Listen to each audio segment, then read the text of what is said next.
बिस्मिल्लाहिर्रहमानिर्रहीम। अस्सलामु अलैकुम वरहमतुल्लाहि वबरकातुहू। आजमाइश की सख्ती और बदबख्ती की गिरफ्त से और दुश्मन के हंसने से अल्लाह की पनाह। यानी अगर आप दुश्मन के हंसने से बचना चाहते हैं, आजमाइश की सख्ती से बचना चाहते हैं, बदबख्ती से बचना चाहते हैं, तो अल्लाह ताला से इस दुआ के ज़रिए पनाह मांगा करें। दुआ है बिस्मिल्लाहिर्रहमानिर्रहीम।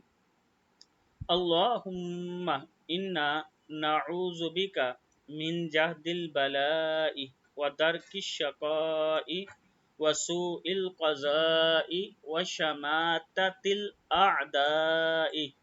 ए हमारे प्यारे अल्लाह, हम तेरी पनाह लेते हैं आजमाइश की सख्ती और बदबख्ती की गिरफ्त से, और इस बात से कि मुक़द्दर रात के फैसलों से हमारे दिल में तंगी पैदा हो और दुश्मन की हंसी उड़ाने से। सदक़ल्लाहुल अज़ीम।